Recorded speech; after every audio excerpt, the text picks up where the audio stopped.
और ब्रह्मा कुमारी इसके हेड को ऑनररी डॉक्टरेट की डिग्री देना, ये एक बहुत बड़ा जिसको कहें कि उपलब्धि थी। तो वो कैसे साकार हुआ? मैं समझता हूँ दादी को ये ऑनररी डॉक्टरेट मिला तो उनकी गौरव की बात नहीं है, जिन यूनिवर्सिटी ने दिया उनकी गौरव की बात है। बिल्कुल। क्यों? दादी अपने आप एक मास्टर सरस्वती के रूप में थी और ज्ञान स्वरूपिणी थे, शक्ति स्वरूपिणी थी। दादी को खुद गवर्नर ऑनररी डॉक्टरेट दिया, ये उन दिनों में अपने यूनिवर्सिटी के लिए भी गौरव की बात है। ब्रह्मा बाबा अव्यक्त होने के समय में इस ईश्वरीय विश्वविद्यालय केवल 125 सेवा केंद्र लगभग थे। अच्छा। परंतु दादी के काल में करीब 8000 सेवा केंद्र, उप सेवा केंद्र, not only in Bharat but also in about 147 countries में विकसित हुआ।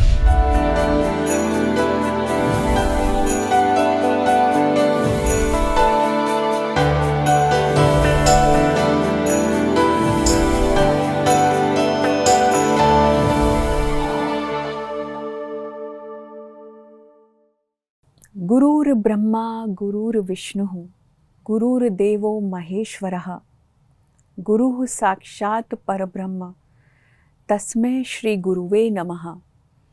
वैसे तो परमात्मा से बड़ा इस जगत में कोई नहीं, वही सद्गुरु परमेश्वर हम सभी को सद्गति का मार्ग दिखाते हैं। परंतु इस सृष्टि पर परमात्मा ने स्वयं ऐसी गुरु माँ को भेजा ताकि वो अपने सभी बच्चों को स्नेह और सहजता से जीवन जीने की कला सिखा सके। आप समझ ही गए होंगे कि हम बात कर रहे हैं द स्पिरिचुअल एम्प्रेस दादी प्रकाशमणि जी की। ओम शांति। आप सभी का स्वागत है इस विशेष एपिसोड में। आज हमारे साथ है ब्रह्मा कुमारीज के एडिशनल सेक्रेटरी जनरल और एजुकेशन विंग ब्रह्मा कुमारीज के चेयरमैन, एक ऐसा व्यक्तित्व जिन्होंने दादी प्रकाशमणि जी के नेतृत्व और शिक्षाओं को बहुत निकटता से अनुभव किया। आइए हम सभी मिलकर स्वागत करते हैं राजयोगी ब्रह्मा कुमार मृत्युंजय भाई जी का। भाई साहब, आपका बहुत बहुत स्वागत है आज हमारे इस कार्यक्रम में। शांति। ओम शांति। आपने दादी जी को बहुत निकटता से जाना है, यहाँ तक कि आपको मधुबन में माउंट आबू में रहने की प्रेरणा भी दादी जी ने ही दी है। तो पहली मुलाकात आपकी दादी जी से कब हुई भाई साहब? मेरा ये सौभाग्य था, परम आदरणीय दादी प्रकाशमणि जी इस मुख्य प्रशासिका इस संस्था के 1969 में प्रथम मुलाकात दादी का हुआ था। अच्छा। तब से लेकर के इसकी अंतिम यात्रा तक मुझे उसके साथ मुलाकात करने का, हाँ जी, उसके साथ जीने का, उसकी रक्षा में रहने का, उनकी सम्मुख में उनकी श्रीमुख से उनकी शिक्षा को सुनने का और रोज किसी न किसी बहाना से दादी से व्यक्तिगत मिलने का, उनकी हाथों से टोली खिलाने का और उनकी अंगुली पकड़ करके दादी को कभी कभी जो छोटी यात्रा करते हुए आंगन में कुछ कई बातों को शेयर करना, साथ में दादी के साथ देश विदेश यात्रा करने की जो अवसर मिला था, उनके साथ जाने का, चाहे कार में, चाहे ट्रेन में, चाहे हेलीकॉप्टर में, स्पेशल प्लेन में और आदि में दादी के साथ यात्रा करने का, डबल यात्रा का हो, एक रूहानी यात्रा, एक जिस्मानी यात्रा, ऐसी यात्रा करने का। बाबा कहते हैं ना, तुम ही से खाओ, तुम ही से जियो, तुम ही से जीने का। ऐसी मेरे जीवन भी एक दादी एक ऊर्जावान, एक ऊर्जा का स्रोत थे और आशीर्वाद का फाउंटेन थे। उसके साथ आशीर्वाद की वर्षा मिलता था और उनके समीप आना, समीप रहना, समीप में जाना, जैसे एक मैग्नेटिक फील्ड के पास जावे तो जैसे आकर्षित करके अपने को, आयरन को अपना मैग्नेट बना देता है। ऐसी दादी एक मैग्नेटिक फोर्स था इस ईश्वरीय विश्वविद्यालय में। मुझे ये सौभाग्य था ऐसा दादी के साथ जीने का, इस संस्था को समझने का, इस संस्था का ओरिजिनल स्रोत परम पिता परमात्मा शिव बाबा को समझने का, जी जी आदि पिता आदि देव हम्म, प्रतापिता ब्रह्मा बाबा को समझने का जी जी और उनके कर्तव्य को जानने का, उनकी जीवन की लक्ष्य को कैसे हमारे जीवन के लक्ष्यहीन मनुष्य को एक लक्ष्यवान मनुष्य बनाने का। जी जी जी। तो एक आप प्रसंग बहुत बार सुनाते हैं कि आपको मधुबन में माउंट आबू में बहुत ठंड लगती थी, तो आपने शायद एक बार दादी जी को कहा भी था। मेरा माउंट आबू का संबंध नाता 1968 से है हाँ हाँ और विशेष करके 69 से स्ट्रांग होते गए हैं। हाँ हाँ 68 में ही बीजारोहण पिताश्री प्रजापिता ब्रह्मा बाबा के सम्मुख आने से उनका आलिंगन करने से हुआ था। जी जी परंतु उसके बाद में मैं वापस अपना कर्म क्षेत्र जन्मभूमि बेंगलुरु में वापस जाना पड़ा, जी क्योंकि जी मैं एक कॉलेज विद्यार्थी थे जी जी और जी विद्यार्थी होने के कारण मेरा फाइनल ईयर कॉमर्स एग्जामिनेशन देना था। जी जी उसको वापस गया। उसके बाद में फिर भी उसी 69 में एक भट्टी रखा गया था इधर जी जी कुमारों का, हाँ उस हाँ भट्टी में मैं माउंट आबू में आया था। हाँ हाँ भले उसी टाइम में अलग अलग टीचर्स थे, जैसे मनोहर दादी, चंद्रमणि दादी और जानकी दादी और कूंज दादी, ऐसे बड़े दादियाँ भी थे, बड़ी दादी के साथ प्रकाशमणि दादी के साथ। जी जी परंतु इन सब दादियों से ऊपर उठ करके एक देखने को अनुभव प्रकाशमणि दादी का था। जी और इन सब दादियों का विशेष दिल की भाषा, दिमाग की भाषा नहीं, दिल की भाषा मैंने देखा, अनुभव किया। तो भाई साहब, जैसे दादी को आपने ऑनररी डॉक्टरेट डिग्री दिलाने के भी आप निमित्त बने, और ये वो समय था जब यूनिवर्सिटीज़ एक तो भारत में बहुत कम हुआ करती थी, बड़ी बड़ी यूनिवर्सिटीज़, और इसमें भी विशेष ऑनररी डॉक्टरेट तो यूनिवर्सिटीज़ बहुत कम देती थी, और ब्रह्मा कुमारीज के हेड को ऑनररी डॉक्टरेट की डिग्री देना ये एक बहुत बड़ा, जिसको कहें कि उपलब्धि थी। तो वो कैसे साकार हुआ? मैं समझता हूँ दादी को ये ऑनररी डॉक्टरेट मिला तो उनकी गौरव की बात नहीं है, जिन यूनिवर्सिटी ने दिया उनकी गौरव की बात है। बिल्कुल क्यों? बिल्कुल। दादी अपने आप एक मास्टर सरस्वती के रूप में थी और ज्ञान स्वरूपिणी थे, शक्ति स्वरूपिणी थी। ऐसे दादी को मेरा ये सौभाग्य था, उन दिनों में मैं इस ईश्वरीय विश्वविद्यालय में शिक्षा प्रभाग का अध्यक्ष होने के कारण से मैं बहुत यूनिवर्सिटी के साथ MOU करके बहुत चांसलर, वाइस चांसलर्स और शिक्षकों से मेरा एक संपर्क था। और अनायास हमारा राजस्थान का उन दिनों में गवर्नर थे डॉक्टर चन्ना रेड्डी। चन्ना रेड्डी जी को भी दादी के प्रति बहुत प्रेम था, क्योंकि उन्होंने आए माउंट आबू में, दादी से मिले, बाबा से मिले, ईश्वरीय परिवार से मिले और इन सब को देखा था। इतनी स्वच्छ मन, स्वच्छ तन, स्वच्छ वस्त्र, स्वच्छ जीवन और सत्यवादी, ऐसी एक जीवन जीने वालों को देख करके बहुत प्रभावित था। तो उन दिनों में मुझे एक अंतर में ये था, इतने लोगों को ऑनररी डॉक्टरेट दे रहे यूनिवर्सिटी, ऐसे लोगों को रिकॉग्नाइज करना चाहिए ताकि समाज में अच्छे लोगों को अच्छे काम का अच्छे रिकॉग्निशन होता है तो वो ऑटोमेटिकली समाज में फैलता है। मैंने इस बात को डॉक्टर चन्ना Reddy ji then governor of Rajasthan थे, उनसे मैंने ये प्रस्तावित किया। उसने ऐसे ही हम भोजन में बैठे थे तो प्रस्ताव मैंने किया, वो मुस्कुराया। मुस्कुराने के बाद में मैं जयपुर जाने के बाद में मुझे याद दिलाओ और कुछ इसके बारे में एक राइटअप दो दादी के प्रति। परंतु इतने वीक के बाद में उनकी तरफ से डायरेक्ट फ़ोन आया, उनके ADC से बात किया, ADC ने कनेक्ट करके गवर्नर को दिया।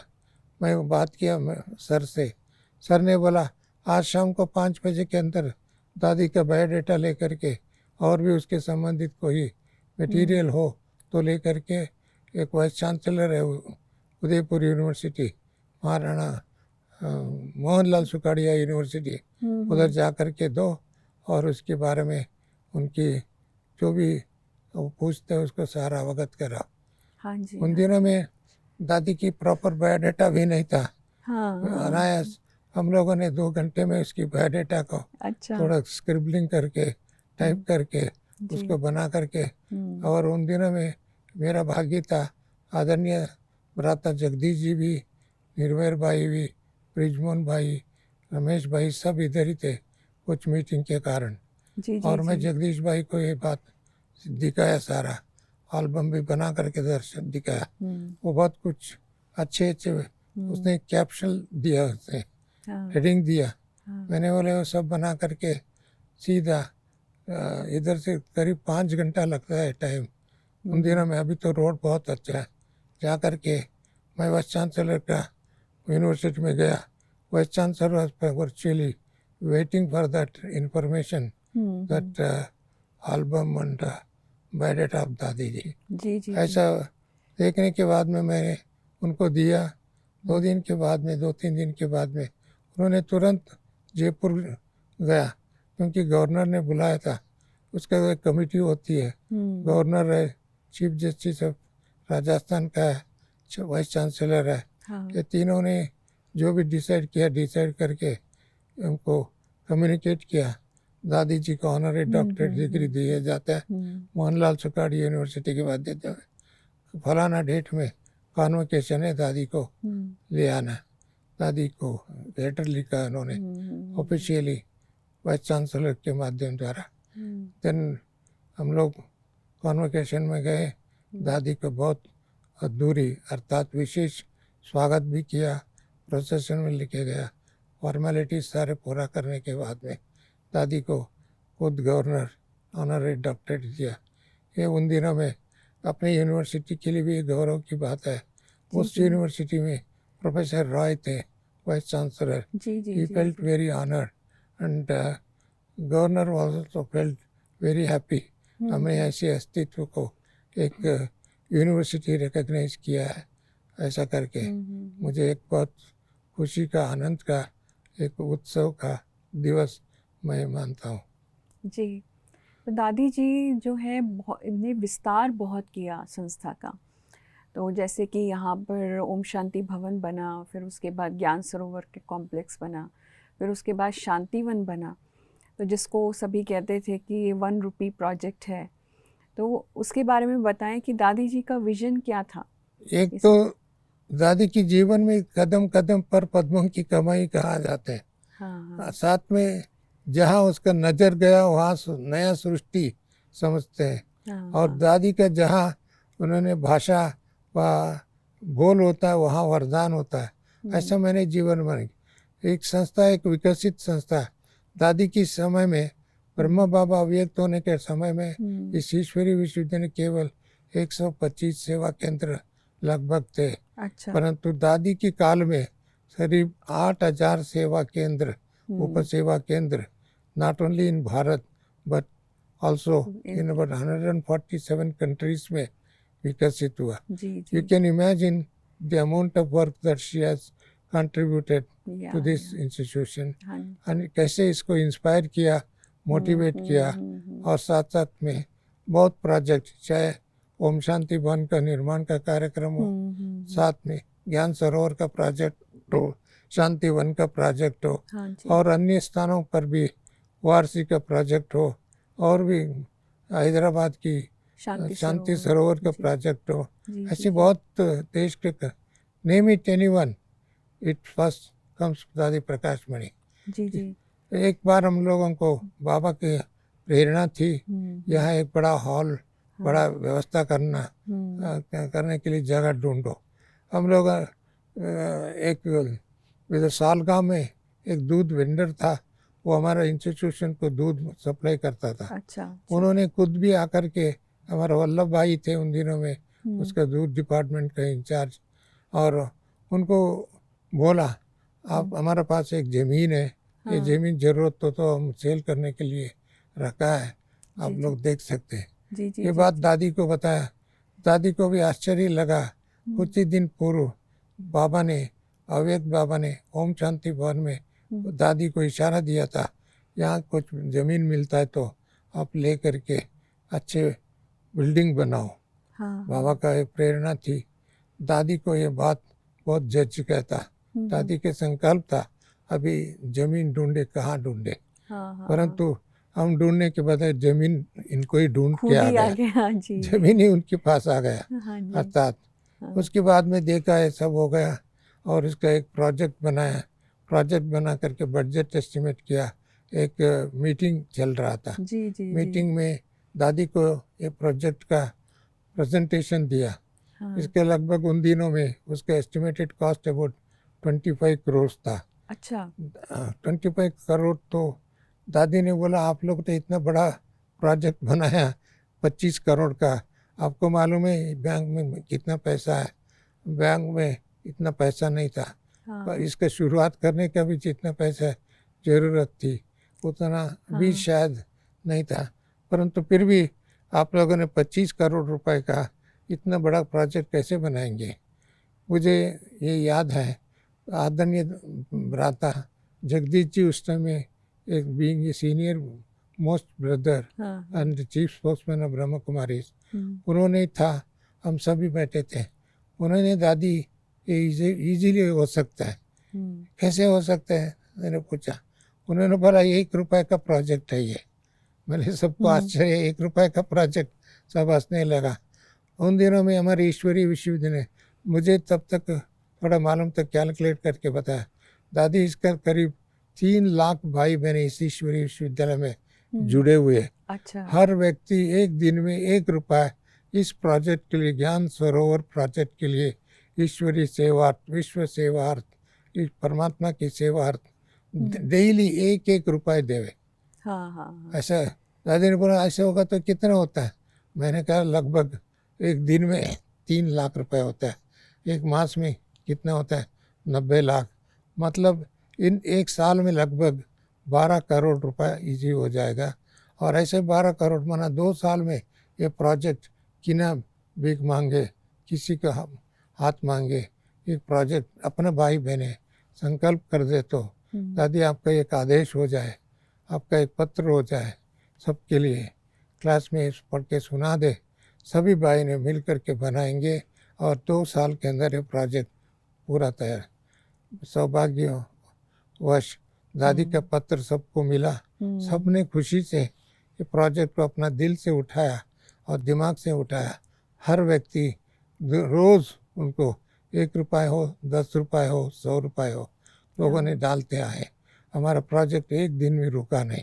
इसी ढंग से 2 साल के अंतराल में ये प्रोजेक्ट अव्यक्त बाबा ने उद्घाटन किया, परंतु उद्घाटन करते बाबा ने कहा ये भी छोटा हो गया आपको। जी बिल्कुल जी था। बाबा ने कहा और अबू रोड में शांतिवन में कुछ ज़मीन हो तो लेकर के रखो और कुछ उसका प्लान नक्शा वगैरह पास करा के रखो, समय पर इसको यूज़ करने की।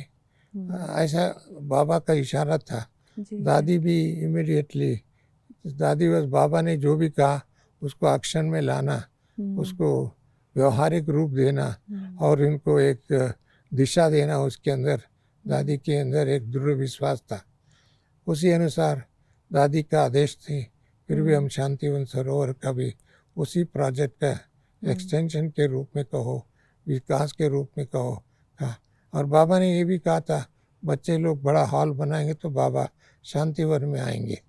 शांतिवन का नाम नहीं था परंतु अबू रोड में भी आएंगे। तो हमने पहले एक बार टेंट लगा करके बाबा को आह्वान किया था। बाबा ने कहा था अगले साल आएंगे परंतु बड़ा हॉल बनाएंगे। तो उस दृष्टि से एक हॉल भी प्लान बनाया, डायमंड हॉल। उन दिनों में डायमंड जुबली वर्ष था। हम लोगों ने पहले दिल्ली में डायमंड जुबली जोरदार से इंदिरा गांधी इंडोर स्टेडियम में किया था। उन दिनों में तत्कालीन राष्ट्रपति शंकर दयाल शर्मा जी, तत्कालीन प्रधानमंत्री HD देवेगौड़ा, ये सब आए थे। और साहेब सिंह वर्मा जी चीफ मिनिस्टर आदि। It was a grand festival के रूप में। उसके बाद में ये कार्यक्रम इसका भी पूरा कर दिया, डायमंड हॉल का, शांतिवन का। बाबा खुद इसको उद्घाटन करने के लिए अवतरित हुए थे गुलजार दादी की धन के माध्यम द्वारा। और उसी टाइम में बाबा ने कहा था it will become a spiritual airport, हाँ, एयरपोर्ट पर मुक्ति, जीवन मुक्ति का। जी, ये बात अभी भी हमको देखने को मिलता है। इतनी संख्या में भाई बहने भाई इधर बहने आते आते हैं, हैं, जी, उनके जी। खुद भी डायमंड बनते हैं, बेदाग हीरा बनते हैं। ऐसी एक एक कार्य में दादी जी का योगदान है। अभी जैसे आपने इतनी सारी दादी जी की सेवाओं का विस्तार किया, आपके पर्सनल लाइफ में जैसे as a teacher, as a mother, as a caretaker, दादी जी ने क्या योगदान दिया? मेरा ये सौभाग्य है, दादी को बहुरूप मैंने देखा। हाँ जी, हाँ, she is a first as a divine mother. हाँ, एज ए मदर होता है बच्चों को हर बात में पॉजिटिविटी की तरफ ले जावे। जी बिल्कुल, इसमें तो दादी नंबर 1। तो हाँ जी, उसकी संकल्प में भी किसी को देखते थे उसको अंदर पॉजिटिविटी का एनर्जी एक रिवर की तरफ फ्लो हो रहा है, हाँ, ऐसा अनुभव होता था। बिल्कुल, मेरा भाग्य था 1982 से लेकर के ओम शांति भवन में रहने का सुअवसर दादी और निर्मल भाई जी ने प्रदान किया था। क्योंकि 1983 में एक यूनिवर्सल पीस कॉन्फ्रेंस का हम लोगों ने प्लान किया था। दादी और निर्मल भाई ने मुझे बुला करके उस कॉन्फ्रेंस का आयोजन करने में मधुबन में रख करके निर्मल जी को वहाँ वरिष्ठ लोगों को सहयोग दे करके ये कार्यक्रम, क्योंकि इससे पूर्व में हम बेंगलुरु में एक बहुत बड़ा प्रोग्राम किया था विधानसभा बैंक्वेट हॉल में। That was the seat of government. Banquet hall किसी को मिलता ही नहीं, ऐसे हॉल में बहुत बड़ा प्रोग्राम रखा था। सिल्वर जुबली सेलिब्रेशन था उन दिनों में, जगदीश जी सब आए थे। बाद में निर्मल जी ने कहा आप मधुबन में आकर के रहो। मैंने बोला मधुबन में आकर के रहेंगे नहीं है, परंतु कॉन्फ्रेंस तैयारी करने के लिए मदद करेंगे। बल्कि उन्होंने 6 मास पहले ही बुला लिया, बुला करके मेरे को ये रिस्पॉन्सिबिलिटी दिया। ओम शांति भवन भी बन रहा था। अच्छा। बाद में 83 में इसका उद्घाटन हुआ। यूनिवर्सल पीस कॉन्फ्रेंस भी आयोजन किया। उसमें यूनाइटेड नेशंस की दीदन assistant secretary general, additional secretary general doctor Robert Muller ओके गए। परंतु इन सभी कार्यक्रम को तैयारी करने के समय में मैं ओम शांति भवन में ऑफिस था। डेली दादी क्लास के लिए ऊपर क्लास कराने के लिए आना था। दादी आकर के उधर आती थी, देखती थी ऑफिस में कौन है, मृत्युंजय भाई है व नहीं है। वो देख करके मुझे भी दादी को देख करके बहुत खुशी होता था, और दादी मुझे देख करके इज इन एक्शन अर्थात सेवा में बिजी है देख करके दादी को भी बहुत खुशी होती थी। और दादी ने बोलते थे तुम ऊपर पहले क्लास सुनो, बाद में एक ऑफिस का काम करो। दादी she was very strict teacher थे। एक मदर की था और साथ साथ में वेरी स्ट्रिक्ट टीचर भी थे। और मेरा सीट भी फिक्स था, पहले बैठता था। डेली बाबा का मुरली सुनने के बाद में दादी पूछती थी आज बाबा ने क्या क्या किया, इसको कैसे करेंगे, आप प्लान बनाओ, सब मीटिंग करो, ऐसा करके दादी कहती थी। ये मेरा सौभाग्य था। दादी इंस्पायर करती थी, मोटिवेट करती थी और एक तरफ दिशा देती थी। उसका एक आशीर्वाद मुझे मिलता था। टीचर के साथ साथ एक मार्गदर्शक थी, एक गाइड थी, और साथ में सोशल रिफॉर्मर थी। समाज को क्या देना, बाबा ने इतने दिया है, दे रहा है, उसको हम कैसे देना, इसके लिए योजना बनाओ। मेरे को ये दादी का ये बातें सुन करके बहुत खुशी थी। और बाई चांस किसी कारण से मैं कमरा विशाल भवन में था, उधर में लेट कभी कभी हम लेट हो जाता ऑफिस में तैयारी करके वापस जाने में, और लेट सोता था।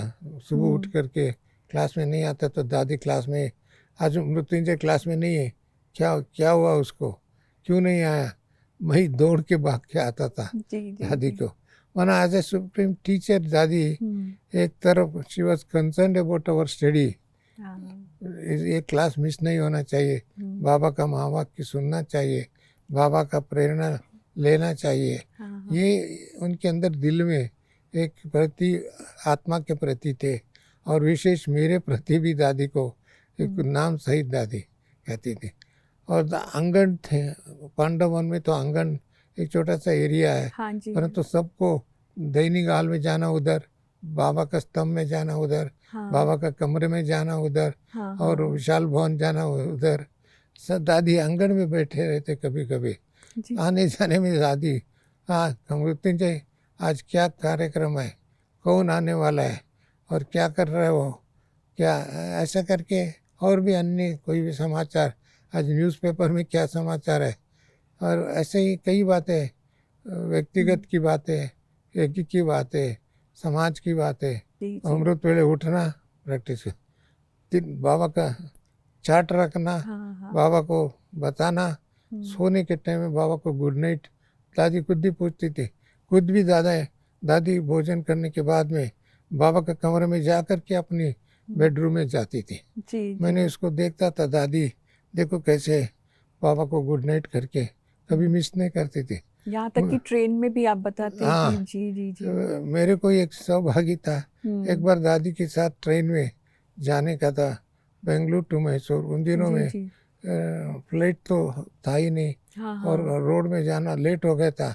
लगभग 11 बजे हम लोग ट्रेन में बोर्डिंग हुआ, और सुबह 4 बजे ट्रेन पहुंचने वाले थे। जी, जी, 4 जी, बजे से पहले दादी 3 बजे उठ करके ट्रेन में, हम कूपे में थे, फर्स्ट एसी में कूपे में, मैं अपर बर्थ में थे, मुन्नी बहन भी अपर बर्थ में थे, दादी मोहिनी लोअर बर्थ में थे। जी, दादी एक तो रात में 11 बजे से ऊपर हो गया, दादी उठ करके मुरली पढ़ने लगी।